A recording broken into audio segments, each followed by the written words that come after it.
Good morning, students. Now, next we will start the new topic, that is The universal law of gravitation. The universal law of gravitation. अभी इस chapter में हमने क्या complete कर लिया है? सिर्फ केपलर्स लॉ को कंप्लीट किया है। केपलर लॉ से रिलेटेड हमने एक पॉइंट को डिस्कस किया था, एक डेरिवेशन किया था कि डी ओवर में dt, that means change in area per unit time, that is a constant quantity. तो ये हमने कंप्लीट कर लिया। अब हमें जो नेक्स्ट यहाँ पर इस चैप्टर में स्टार्ट करना है वो क्या है? The universal law of gravitation. Since ninth class में आपने इस बात को रीड कर लिया, तो हम उसी बेसिस को बेस बना के आगे की ओर मूव करेंगे। यूनिवर्सल लॉ क्यों बोलते हैं ग्रेविटेशन को? क्योंकि ये हर डिस्टेंस पर एप्लीकेबल होता है, चाहे आप कितनी मिनिमम डिस्टेंस ले लो चाहे कितनी मैक्सिमम डिस्टेंस ले लो। हर डिस्टेंस पे अगर आपके पास में दो मास अवेलेबल है तो उनके बिटवीन कुछ ना कुछ ग्रेविटेशनल फोर्स 100% लग रहा होगा। और सबसे बड़ी बात क्या है कि ग्रेविटेशनल फोर्स की सबसे अच्छी प्रॉपर्टी है कि सिर्फ अट्रैक्शन का फोर्स है। जैसे आपको किसके बारे में पता होगा? इलेक्ट्रोमैग्नेटिक फोर्स के बारे में पता होगा। जहां पे आप electric force that means Coulomb force को स्टडी करते हो तो वो अट्रैक्शन भी होता है, रिपल्शन भी होता है। मैग्नेटिक फोर्स के अंदर भी क्या होता है बेटा? अट्रैक्शन भी होता है और रिपल्शन भी होता है। बट जब हम ग्रेविटेशनल फोर्स की बात करते हैं तो ग्रेविटेशनल फोर्स के अकॉर्डिंग दो मासेस सिर्फ एक दूसरे को अट्रैक्ट करते हैं, या रिपल्शन का कोई सिनेरियो नहीं है। ठीक है, तो अगर मैं यहाँ पे दो मासेस को स्टडी करूं तो मैं यहाँ दो मास को स्टडी कर रहा हूं, that is m1 and m2। तो that is m1 and m2 situated at small r distance from the each other. Gravitational force के लगने का रीजन मास होता है। हमेशा दो मास चाहे कितना मिनिमम और कितने मैक्सिमम है उनके बिटवीन हमेशा क्या लग रहा होगा? ग्रेविटेशनल फोर्स लग रहा होगा। जैसे एग्जांपल, आप कमरे में एक जगह पर बैठे होंगे, तो एक जगह पर बैठे होंगे तो अपने सराउंडिंग में ऑब्जेक्ट्स को नजर मारो, तो जितने भी ऑब्जेक्ट्स हैं सबके पास में मास है, आपके पास में मास है। दैट मींस वो सभी ऑब्जेक्ट्स आप पर क्या कर रहे होंगे? एक फोर्स अप्लाई कर रहे होंगे और आप पर एक रिजल्टेंट फोर्स लग रहा होगा। स्टिल आप मुझसे कितनी डिस्टेंस पर अवेलेबल है, फिर भी आपके पास में मास है, मेरे पास में मास है, तो दैट मींस क्या है कि हम दोनों के बिटवीन क्या लग रहा होगा? ग्रेविटेशनल फोर्स लग रहा होगा। तो दैट मींस क्या है कि ग्रेविटेशनल फोर्स किसी भी दो मास के बिटवीन हमेशा लगता है। तो यहाँ पे हमें इसी ग्रेविटेशनल फोर्स की वैल्यू को कंसीडर करना है, वैल्यू को फाइंड करना है। तो वो हम फाइंड करेंगे इस लॉ के अंदर। कैसे? दो मास है m1 m2, कितने डिस्टेंस पर अवेलेबल है? r डिस्टेंस पे। तो जो ग्रेविटेशनल फोर्स है that is proportional to the product of masses m1 multiply में m2। Gravitational force is also proportional or you can say reciprocal to the square of the distance between the masses, that means f proportional to 1 by में r square। Done, दो points हो गया। अब हम क्या करेंगे? इन दोनों को कंबाइन कर देंगे। That means force depends on masses and distance। when we remove this proportional sign then we will get a new constant, that is g m1 m2 और में r²। अब स्टूडेंट्स के लिए यही सबसे बड़ी प्रॉब्लम होती है कि उन्हें कंफ्यूजन होती है कैपिटल जी और स्मॉल जी में। तो हम वन बाय वन क्लियर करेंगे। सबसे पहले ये है capital G, that is a constant quantity whom we say gravitational constant,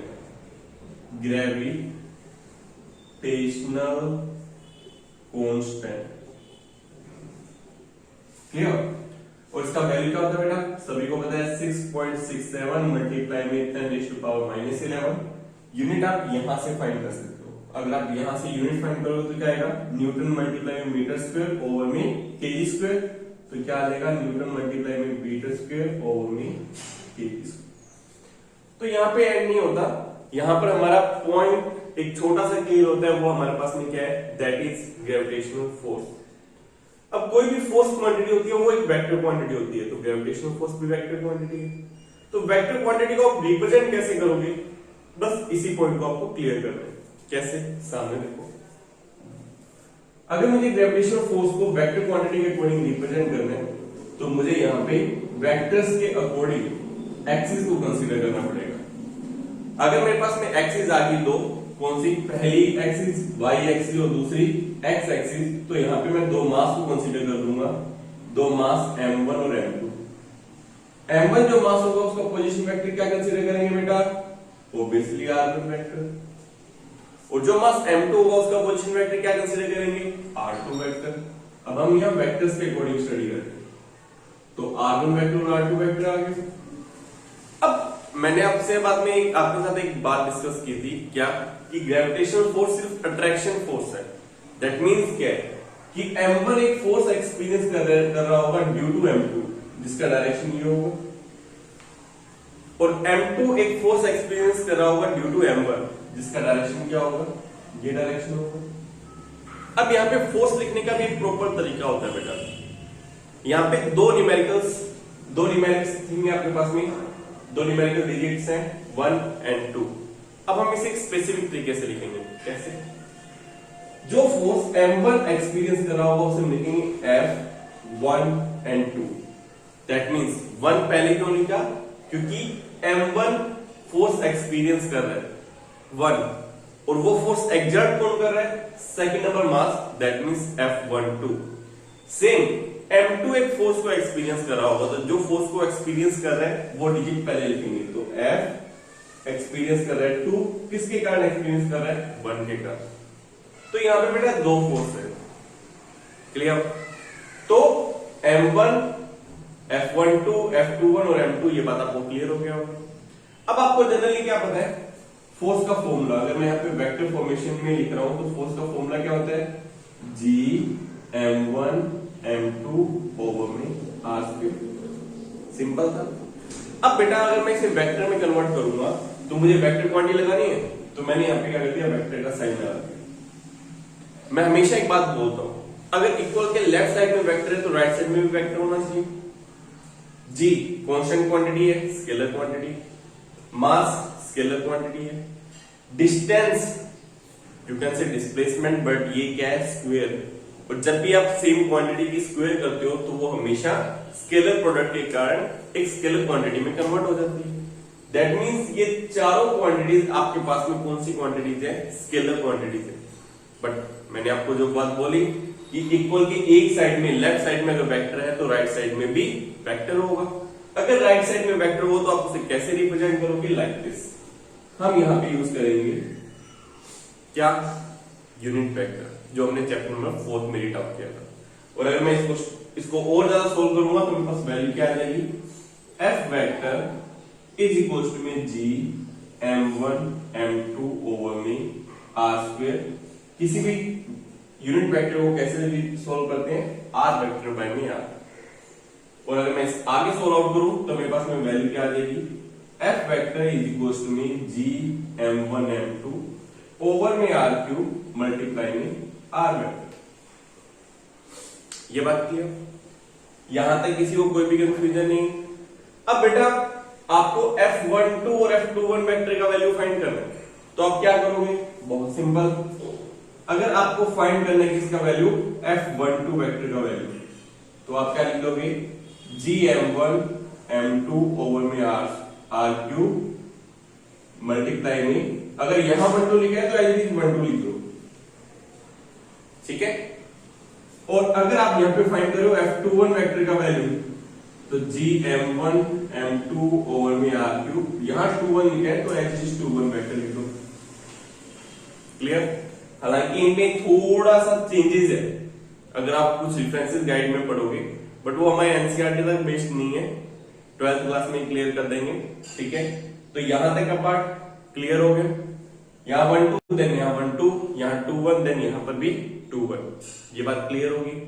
अब बेटा क्या करना है, बहुत सिंपल। अगर मैं यहां पे इन दोनों को आपस में इक्वल रखना चाहूं तो मुझे ये बात पता है कि r12 वेक्टर और r21 वेक्टर है तो सेम वेक्टर, बट ये एक दूसरे के अपोजिट वेक्टर्स हैं। तो मैं क्या लिख सकता हूं, r12 vector is equal to में माइनस में r21 वेक्टर। और अगर मैं इसके अकॉर्डिंग इनको सोल्व आउट करूंगा तो मेरे पास वैल्यू क्या जाएगी, F12 vector is equal to में माइनस में F21 वेक्टर, क्लियर। तो ये यहाँ पे आपके पास में एक नया रूल आ गया, F12 वेक्टर इज इक्वल में माइनस F21 वेक्टर। कौन कौन सी पॉइंट्स क्लियर हुई? क्या कि अगर कोई एक मास दूसरे मास पे फोर्स एक्सर्ट करता है तो सेम मैग्नीट्यूड का जो फोर्स है वो सेकंड मास फर्स्ट मास पर भी एक्सर्ट करेगा। Clear? Second number thing, action reaction. ये न्यूटन्स के थर्ड लॉ को फॉलो कर रहे हैं। एक्शन का सेम रिएक्शन हो रहा है बट अपोजिट डायरेक्शन में हो रहा है। क्लियर? तो यहां से हमें ये दो बातें क्लियर होगी। क्लियर? तो ये क्या हो गया? Universal law. ये यूनिवर्सल लॉ का वेक्टर फॉर्मेशन। और अब हम यहां पे क्या नेक्स्ट कवर करेंगे? अब हम यहां पे कवर करेंगे कि मान लो कि आपके पास में मोर देन 2 मासेस एक सिस्टम को क्रिएट कर रहे हैं, तो सिस्टम में एक स्पेसिफिक मास अगर आप पुट कर दोगे तो कितना फोर्स को एक्सपीरियंस करेगा, जिसको हम जनरली बोलते हैं superposition of gravitational force.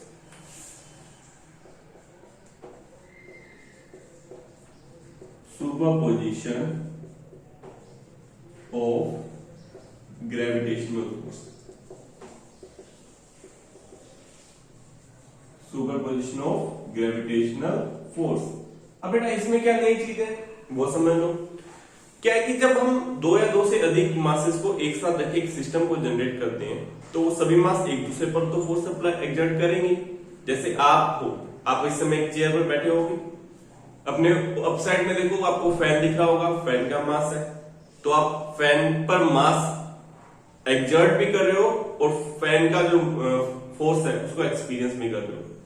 Same आपके साइड में कोई बेंच पड़ा होगा, वो भी आप पे फोर्स एक्सर्ट भी कर रहा होगा और आप उसके फोर्स को एक्सपीरियंस भी कर रहे होगे और आप भी उस पे फोर्स एक्सर्ट भी कर रहे होगे। क्लियर? सेम कंडीशन ऐसा हर ऑब्जेक्ट के साथ में, जितने भी इस समय वर्ल्ड में जितने भी ऑब्जेक्ट्स मौजूद हैं, एग्जिस्ट करते हैं, वो सभी इस समय आप पर भी फोर्स एक्सर्ट कर रहे हैं और आप उन पर भी फोर्स एक्सर्ट कर रहे हैं। दोनों सेम चीज चल रही है। तो यहां पे अगर हम किसी एक बॉडी पर लगने वाले टोटल फोर्स को फाइंड करेंगे तो कैसे फाइंड करेंगे? हम जितने भी फोर्सेज उन पर लग रहे हैं उनको सुपरपोज करके एक रिजल्टेंट फोर्स फाइंड कर लेंगे और इसी लोग को हम बोलते हैं सुपरपोजिशन ऑफ ग्रेविटेशनल फोर्स। अब इसके अंदर हमें करना क्या है? बहुत सिंपल। आपको सबसे पहले वही कंडीशन में कर रहा हूं, एक सिस्टम को कंसीडर कर रहा हूं। एक सिस्टम एक इमेजिनरी है, आर्बिट्रेरी शेप है इसकी, ठीक है, तो हाइपोथेटिकल कंसीडर कर सकते हो आप। इसके अंदर अलग अलग मास प्रेजेंट है, जैसे ये मास है दैट इज m1, ये मास है बेटा दैट इज m2 और ये मास है दैट इज m3 और मिड में एक मास है that is m।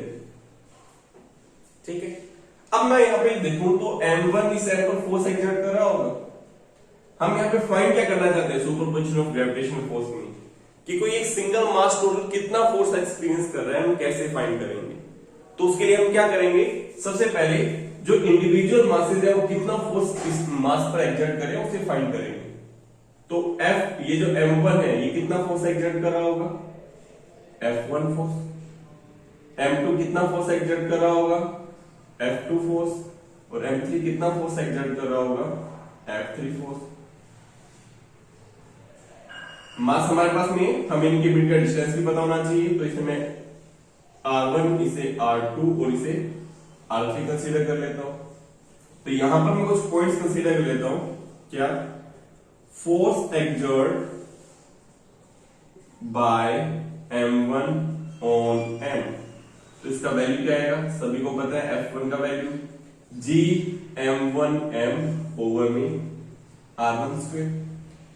Same scenario force exert by m2 on m, किससे रिप्रेजेंट करेंगे? F2 से। वैल्यू क्या आ जाएगी? G m2m ओवर में R2 स्क्वायर।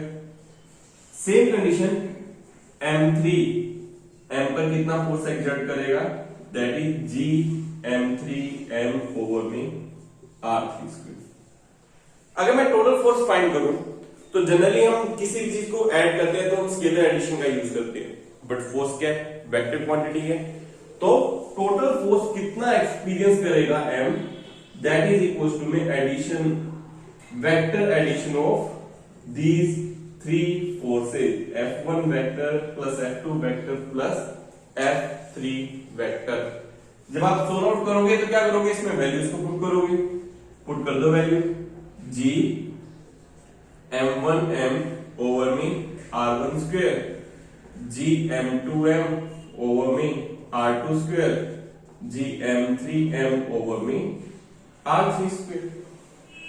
अब मैं इसको समीशन की फॉर्म में थोड़ा सा एक स्टेप को हटा के कम करके लिख रहा हूं। i इक्वल्स में 1 to n जितना भी नंबर हो, m को मैंने कॉमन ले लिया g m i ओवर में r i स्क्वायर। आप g को भी कॉमन ले सकते हो। तो ये टोटल फोर्स होगा जो फोर्स कौन एक्सपीरियंस करेगा, जो फोर्स की m एक्सपीरियंस करेगा। बट यहाँ पे जो फोर्सेज है वो वेक्टर के अकॉर्डिंग है, तो हम यहाँ पे एक चीज मिस कर रहे हैं। क्या हमें यहाँ पे उनका यूज करना है r1 कैप r2 कैप और r3 कैप और यहां पर क्या देगा r कैप। अब मैंने आपको ये क्यों समझाया, क्योंकि बेटा दैट मींस ये है कि आप इसको डायरेक्टली ऐड नहीं कर सकते। लाइक ऐसा नहीं हो सकता कि 10 न्यूटन है, ये 5 न्यूटन, ये 7 न्यूटन है, आपने इसको ऐड कर दिया 15 + 7 22 न्यूटन आंसर आ गया। नहीं, जब भी हम दो फोर्सेस को ऐड करते हैं तो हम उसे वेक्टर के अकॉर्डिंग ऐड करते हैं।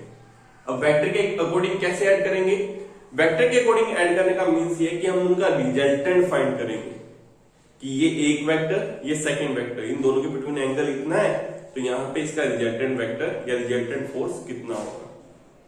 ठीक है, इसको समझाने के लिए हम डिस्कस करते हैं एक न्यूमेरिकल जो आपकी बुक में ऑलरेडी गिवन है।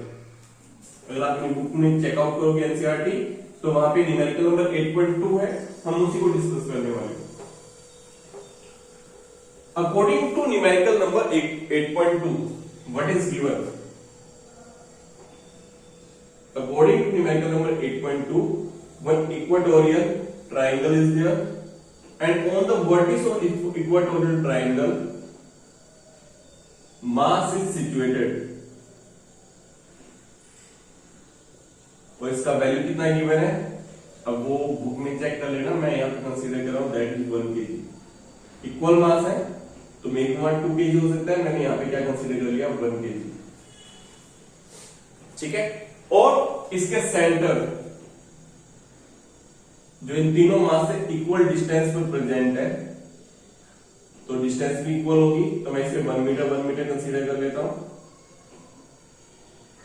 तो आपको फाइंड करना है कि इसके सेंटर पे अगर मैंने स्मॉल m मास पुट कर दिया तो स्मॉल m मास पर कितना फोर्स ये तीनों रिमेनिंग जो मास है वो एक्सर्ट कर रहे होंगे। ठीक है, आप इसे एक बार न्यूमेरिकली 2 भी कंसीडर कर सकते हो, कोई कंफ्यूजन नहीं। अब बेटा क्वेश्चन ये है कि हम इसे सोल्व आउट कैसे करेंगे। तो सोल्व आउट करने के लिए पहले इंडिविजुअल फोर्स का डायरेक्शन फाइंड करो, लाइन ऑफ एक्शन फाइंड करो। m1 इस मास पर लगने वाला फोर्स ये कितना है 2 kg कंसीडर कर लेते हैं। इस मास पर लगने वाला फोर्स होगा इस डायरेक्शन में ड्यू टू दिस m, तो हम यहाँ पे वर्टिस को कंसीडर कर लेते हैं a, b और c। The mass situated at c vertex, due to this mass the force experienced by 2 kg mass is in this direction. Okay, due to mass situated at b exert force on the 2 kg in this direction. Same condition, due to above mass it experiences a force in above direction. Clear? तो total force यहाँ पे मैंने F A से represent कर दिया, यहाँ मैंने represent कर दिया एफ बी से, और यहाँ मैंने रिप्रेजेंट कर दिया एफ सी से। क्लियर? अब ऐसा नहीं है कि एफ ए का वैल्यू भी मैं इजीली फाइंड कर दूंगा, क्योंकि मुझे जी पता है, m1 m2 पता है और r पता है। फिर एफ बी का वैल्यू भी मैं इजीली फाइंड कर लूंगा, एफ सी का वैल्यू भी मैं इजीली फाइंड कर लूंगा। बट इसका मींस ये नहीं है कि मैं अगर मैं टोटल फोर्स फाइंड करूंगा तो तीनों को आपस में ऐड कर दूंगा, बिल्कुल भी नहीं। मुझे क्या करना पड़ेगा, मुझे यहाँ पे इनका रिजल्टेंट फाइंड करना पड़ेगा। कैसे? ये फर्स्ट फोर्स है और ये सेकंड फोर्स है। क्लियर? रिजल्टेंट हमने जब चैप्टर में 4th में रीड आउट किया था तो हम हमेशा सिर्फ 2 ही वेक्टर का रिजल्टेंट फाइंड करते हैं। तो 2 वेक्टर का रिजल्टेंट फाइंड करेंगे, एक वेक्टर आ जाएगा, फिर उसका भी रिजल्टेंट फाइंड करेंगे, उसका इस फाइनल वाला एक साथ में रिजल्टेंट फाइंड कर लेंगे तो एक लास्ट वेक्टर आ जाएगा। ठीक है, तो हम ऐसे ही इसको सोल्व आउट करेंगे। तो चलो स्टार्ट करते हैं। एफ ए और एफ बी का हमें रिजल्टेंट फाइंड करना है। 100% इसके बिटवीन जो एंगल है वो 120 डिग्री एंगल है, क्योंकि हम इक्वाटोरियल ट्राइंगल की बात कर रहे हैं। जिसका हर एंगल कितना होगा 60 डिग्री का, और 60 का हाफ कितना हो जाएगा 30। तो अगर ये पार्ट 30, ये पार्ट भी सेम 30, तो रिमेनिंग पार्ट 120। जब आप इसको सोल्व आउट करोगे तो आपके पास में एक रिजल्टेंट वेक्टर आएगा, जो रिजल्टेंट वेक्टर 60 डिग्री पर होगा। अब ये सब आपको चैप्टर नंबर 4 के अकॉर्डिंग फाइंड करना होगा, ठीक है।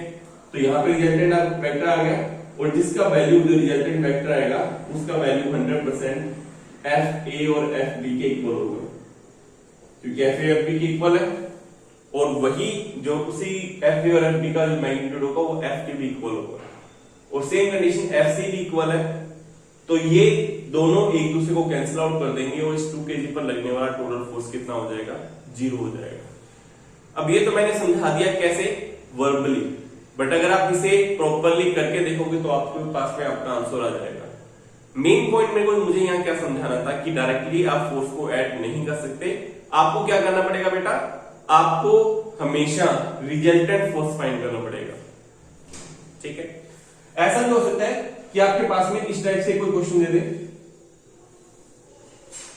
कि इक्विलैटरल ट्रायंगल है, इनके वर्टिस पे जो मास प्रेजेंट है वो कौन कौन से हैं, 1 kg, 2 kg और 3 kg। तो यहां पे आपके पास में क्वेश्चन आ जाए total force experienced bye 2 kg मास, तो कैसे फाइंड करोगे, तो बहुत सिंपल है। m3 इस 2 kg पर किस डायरेक्शन में फोर्स एक्सर्ट करेगा, इस डायरेक्शन में, और m1 किस डायरेक्शन में करेगा, इस डायरेक्शन में। बिटवीन एंगल कितना है 60 डिग्री। अब इक्विलैटरल ट्रायंगल है तो आपको साइड भी गिवन होगी, मैं कंसीडर कर लेता हूं साइड 5 मीटर, तो ये 5 मीटर, ये भी 5 मीटर और ये भी 5 मीटर। तो आप इजीली सबसे पहले इस फोर्स F1 और इस फोर्स F2 का वैल्यू फाइंड कर सकते हो। अब आपको 2 kg पर लगने वाला टोटल रिजल्टेंट फोर्स फाइंड करना है, तो F1 F2 आपको पता है, एंगल पता है, तो रिजल्टेंट फोर्स भी फाइंड कर सकते हो। मैं फॉर्मूला आपको रिवाइज करवा देता हूं, R इज टू में a² plus b² plus 2ab cos theta. तो इसके थ्रू आप क्या कर सकते हो बेटा, रिजल्टेंट फोर्स या रिजल्टेंट का वैल्यू फाइंड कर सकते हो। तो यहां पर हमारा कौन सा पार्ट खत्म होता है, ग्रेविटेशनल फोर्स का। इसके बाद में अगर आपको ये कंडीशन क्लियर करनी हो, मतलब कुछ स्टूडेंट्स को ये क्लियर करना होता है कि सर बाकी बात तो ठीक है, कैपिटल जी का वैल्यू कैसे पता चला कि उसका वैल्यू 6.67 इंटू में 10⁻⁻11 है। तो बेटा उसके लिए क्या है, एक एक्सपेरिमेंट है, और वो एक्सपेरिमेंट कंप्लीटली बेस करता है किसके ऊपर, वो बेस करता है टॉप पे, जो हमारा लास्ट चैप्टर का टॉपिक था। तो उसी रीजन से कि कैपिटल जी का कैसे वैल्यू फाइंड हुआ, हमारे पास में हमारा नेक्स्ट टॉपिक आता है, that is the gravitational constant. How we find the value of gravitational constant by practical. So we are going to discuss that topic. So our new topic is the gravitational constant. The gravitational constant.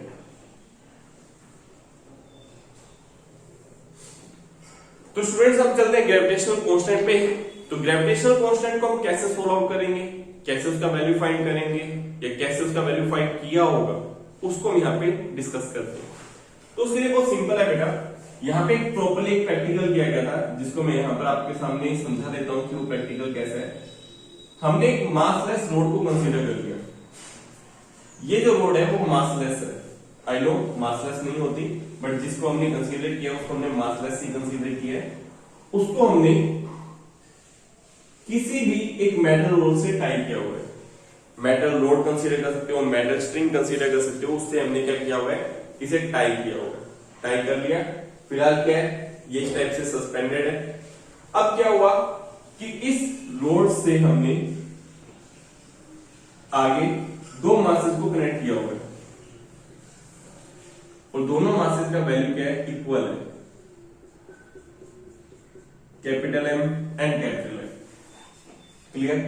इन दोनों masses से just near by हम और एक और mass put करते हैं, small M, जितना small M और जितनी डिस्टेंस पे यहां पर पुट किया है उतना ही स्मॉल एम और उतनी ही डिस्टेंस पे इसके बैक साइड में पुट कर देंगे। मतलब क्या, ये स्मॉल एम तो कहां पुट किया, फ्रंट में, और ये स्मॉल एम पुट कर दिया इसके बैक साइड में। प्रॉपर सिनेरियो क्या है वो देखो। मान लिया कि ये वो मासलेस रोड है, इसको हमने टाई किया हुआ है किसी स्ट्रिंग से और सस्पेंड किया हुआ है। अब क्या हुआ कि मान लिया कि ऐसे इसको टाई किया हुआ है, यहां पर मास कैपिटल एम है और यहां भी मास कैपिटल एम है। इस कैपिटल एम के फ्रंट के अंदर हमने एक स्मॉल एम पुट कर दिया। जितनी डिस्टेंस पे पुट किया है उतनी डिस्टेंस पे यहां जो कैपिटल एम टाई किया हुआ है उसके बैक साइड में पुट कर दिया। तो होगा क्या, ये जो कैपिटल एम है और स्मॉल एम में क्या होगा, अट्रैक्शन फोर्स होगा। मतलब ये कैपिटल एम इस डायरेक्शन में फोर्स को एक्सपीरियंस करेगा, ये जो कैपिटल एम है वो बैकवर्ड डायरेक्शन में फोर्स को एक्सपीरियंस करेगा। तो दोनों टोटल मिला के किसको जनरेट करेंगे, टॉर्क को जनरेट करेंगे। और टॉर्क को जनरेट करेंगे तो ये जो रोड है वो थोड़ा सा रोटेट हो जाएगा। बात समझ में आ रही है? तो बेटा अगर यहाँ पे टॉर्क को जनरेट कर दिया और ये रोड जो है वो थोड़ा सा रोटेट हो गया, तो हमें उस एंगल को फाइंड करना है जिस एंगल से ये जो रोड है वो रोटेट हुआ होगा। ठीक है, तो स्टिल पहले मैं यहाँ पे उन पॉइंट्स को क्लियर कर लेता हूं कि सबसे पहले इन्होंने कितना फोर्स को एक्सपीरियंस करा, that is F and that is also F. तो पहले मैं यहाँ पे टोटल टॉर्क को फाइंड करता हूं। अगर मैं यहाँ पे टॉर्क का वैल्यू फाइंड करूंगा, टॉर्क टो, तो टॉर्क टो का वैल्यू आपके पास में किसके इक्वल आ जाएगा बेटा, बहुत simple, force multiplying perpendicular distance.